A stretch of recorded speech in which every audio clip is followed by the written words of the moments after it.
ഈ 2 കൊല്ലം കഴിഞ്ഞാൽ താങ്കൾ മരിച്ചു പോകും എന്നൊരു ധാരണ താങ്കളുടെ ഹസ്ബൻഡ് വിഷ്ണുവിനുണ്ടായിരുന്നു എന്ന് പറയും. അത് നേരാണോ? അങ്ങനെ ഒരു ധാരണ അയാളിൽ ഉണ്ടായിരുന്നോ? സത്യം പറഞ്ഞു കഴിഞ്ഞാൽ അവര് ഇപ്പൊ പ്രതീക്ഷിക്കുന്നുണ്ടാവില്ല ഞാൻ അതിലൂടെ മരിച്ചു പോകുന്നാണ് അവര് വിചാരിച്ചത്.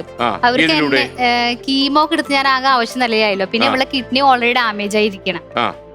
അപ്പൊ അവരുടെ ഉദ്ദേശം എന്തായിരുന്നു സത്യം പറഞ്ഞാൽ എനിക്കറിയില്ല. ഇനിയിപ്പൊ എന്നെ ഇല്ലാതാക്കുകയാണോ അതോ ഇനിയിപ്പോ വേറെ എന്തെങ്കിലും ആയിരുന്നു ഉദ്ദേശം ഒന്നും സത്യം പറഞ്ഞാൽ അറിയില്ല. ശരിക്കും പറഞ്ഞു കഴിഞ്ഞാൽ 2 കീമോ എടുത്ത് ഞാൻ സ്റ്റോപ്പ് ചെയ്തപ്പോ വിഷ്ണു അറിഞ്ഞിട്ട് വിഷ്ണു എനിക്ക് മെസ്സേജ് അയക്കണം, നീ എന്തിനാണ് 2 കീമോ എടുത്ത് സ്റ്റോപ്പ് ചെയ്തത്? 6 പറഞ്ഞിട്ടുണ്ടായിരുന്നു.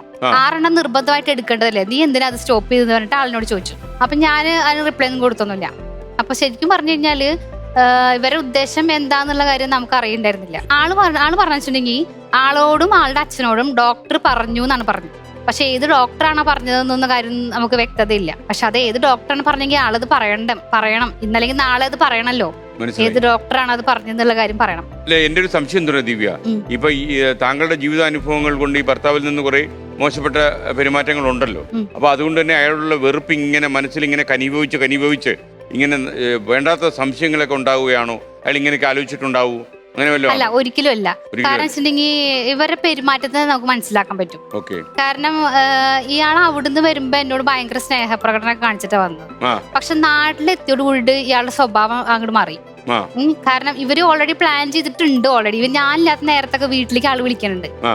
കാരണം ഒരു ദിവസം മൊബൈൽ നോക്കിയപ്പോ ഞാൻ കണ്ടു ഇങ്ങനെ ഞാനില്ലാത്ത സമയത്താണ് ഫുൾ ടൈം വിളിക്കണത്. അപ്പൊ ആളുടെ അച്ഛൻ പറഞ്ഞു കഴിഞ്ഞാൽ എങ്ങനെയെങ്കിലും എന്നെ ഒഴിവാക്കണം, അതാണ് ആളുടെ അച്ഛൻ്റെ ആഗ്രഹം. അപ്പൊ അമ്മയ്ക്കും അത് തന്നെ ആഗ്രഹം. കാരണം രോഗിയായ പെണ്ണിപ്പോ നീ വെച്ചോണ്ടിരുന്നിട്ട് എന്താ കാര്യം? നിനക്ക് ഇനി അവളെ പിന്നാലെ നടക്കണ്ടേ? ദിവ്യയുടെ സ്ഥാനത്തേക്ക് വരാൻ മറ്റേതെങ്കിലും പെൺകുട്ടികൾ ഉണ്ടായിരുന്നോ? സത്യം പറഞ്ഞു കഴിഞ്ഞാല് അങ്ങനെ ഉണ്ടോന്ന് വെച്ചാൽ എനിക്കറിയില്ല. ആൾക്ക് പഠിക്കുന്ന കാലത്ത് ഒരു പെണ്ണ് ഇഷ്ടമായിരുന്നു. പക്ഷെ ആ പെണ്ണ് ഇപ്പോഴും മെസ്സേജ് അയച്ചോണ്ടിരിക്കണ പെണ്ണ്. ഒരു ദിവസം മൊബൈൽ നോക്കിയപ്പോ ഞാൻ ഇത് കണ്ടിട്ട് ഞാൻ ചോദിച്ചു, എന്താണ് ഇങ്ങനെ മെസ്സേജ് അയക്കുന്നത്? എപ്പോഴും ആളുടെ കല്യാണം കഴിഞ്ഞ് 2 പിള്ളേരുള്ളതാ. അപ്പൊ എന്താണ് ഇങ്ങനെ മെസ്സേജ് അയക്കുന്നതൊക്കെ ഞാൻ ചോദിച്ചു. അപ്പൊ ആള് പറഞ്ഞു, നീ ഇപ്പൊ എന്ത് പറഞ്ഞിട്ടും കാര്യമില്ല, അത് എന്റെ ഇഷ്ടല്ലേ, ഞാൻ മെസ്സേജ് അയക്കും, അതിനിപ്പോ നീ തടഞ്ഞിട്ട് കാര്യമില്ല. അത് നല്ല ഫ്രണ്ട്ഷിപ്പ് ആണെങ്കിലോ? ഫ്രണ്ട്ഷിപ്പ് ആണെന്ന് വെച്ച് കഴിഞ്ഞാല് ആ മനുഷ്യനോട് അടുപ്പം കൂടിയിട്ടല്ല, അദ്ദേഹം ഇവിടെ ഇല്ലാത്തതുകൊണ്ടാണ് ഞാൻ ഇങ്ങനെ ചോദിക്കുന്നത്. അദ്ദേഹത്തിന്റെ ആംഗിളിലും കൂടെ നമ്മൾ സംസാരിക്കണം അല്ലേ? അങ്ങനെ എനിക്ക് തോന്നുന്നില്ല. സൗഹൃദം ചിലപ്പോ അന്ന് കോളേജിലൊക്കെ പഠിച്ച സൗഹൃദം മുന്നോട്ട് പോയി. ആളെന്നെ പറഞ്ഞിട്ടുണ്ട് എനിക്ക് അവളെ ഭയങ്കര ഇഷ്ടമായിരുന്നു എന്നോട് പറഞ്ഞു. അതിപ്പോ ഏത് രീതിയിലാവാമല്ലോ. കല്യാണം കഴിക്കണമെന്ന് ആഗ്രഹം ഉണ്ടായിരുന്നു, എനിക്ക് ഇഷ്ടമാണ്. പക്ഷെ അവള് ക്രിസ്ത്യാനിയാണ്. അപ്പൊ എന്തോ വീട്ടുകാർ സമ്മതിക്കാനാണോ ഈ ജാതിയും കൂടെ അതിന്റെ പിന്നാലെ വരുന്ന കുറച്ച് കടന്നു കഴിയാ. ഈ അഭിപ്രായ വ്യത്യാസങ്ങളൊക്കെ പറഞ്ഞു തീർത്ത് മടങ്ങി വരാനുള്ള ഒരു സാധ്യത കാണുന്നുണ്ടോ അമ്മേ?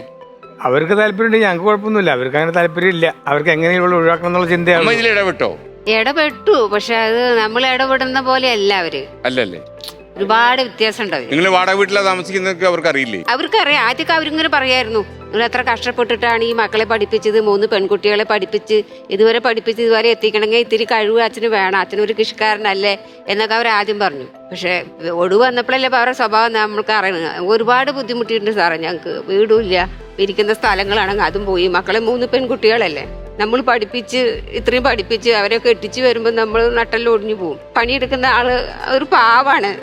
ഭർത്താവായിട്ട് പറയല്ല, ഒരു പാവം പിടിച്ച മനുഷ്യനാണ്. ഇതിനൊക്കെ നമ്മൾ തരണം ചെയ്ത് ഇത്രയും പഠിപ്പിച്ച് ഈ തരത്തിൽ വരുമ്പോൾ നമുക്ക് ഒരുപാട് ബുദ്ധിമുട്ടുകളല്ലേ വരുന്നത്. പിന്നെ നമുക്ക് വയസ്സാവുമ്പോൾ നമുക്ക് ബുദ്ധിമുട്ടുകൾ വരുമ്പോൾ നമ്മളെല്ലാം ആകെ തളർന്നു പോവും.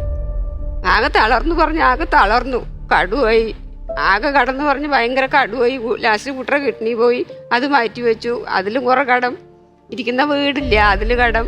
ഇപ്പം നമ്മൾ ആരോട് പറയും? ആൺമക്കളില്ല, എനിക്ക് ആങ്ങളമാരാരും ഇല്ല, ഞങ്ങൾ 3 പെൺകുട്ടികളാണ്, നമുക്ക് പറയാൻ ആരുമില്ല. അപ്പം അങ്ങനെയൊക്കെ വരുമ്പോൾ ഞാൻ ചിന്തിച്ചു പോയിട്ടുണ്ട്, എന്തിനാ അങ്ങനെ ജീവിക്കണത്? അവള് പറയുമ്പോൾ ആത്മഹത്യ ചെയ്താലോ ഒന്ന് പറയാൻ ഞാൻ ചിന്തിച്ചു പോയിട്ടുണ്ട്. ഇതൊക്കെ ആൾക്കാർ കാണുന്നുണ്ടാവും. ചിലപ്പോൾ ഈ പരിപാടി സംപ്രേഷണം ചെയ്ത് കഴിയുമ്പോൾ ചിലപ്പോൾ നിങ്ങൾക്ക് ഓർക്കാപ്പുറത്ത് ചില സഹായങ്ങൾ ചില സ്ഥലത്ത് നിന്ന് വരും. അങ്ങനെ ഇതിൽ വന്നു പോയിട്ട് പല ആളുകളുടെയും ജീവിതത്തിലേക്ക് അങ്ങനെ ഒരു വെളിച്ചം വന്നിട്ടുണ്ട്. ചിലപ്പോൾ ഇതിലൊരു വെളിച്ചം വന്നെങ്കിലോ അമ്മ സമാധാനമായിട്ടിരിക്കുക, അമ്മയ്ക്കൊരു സമാധാനമുള്ള കാലം ഉണ്ടാവും.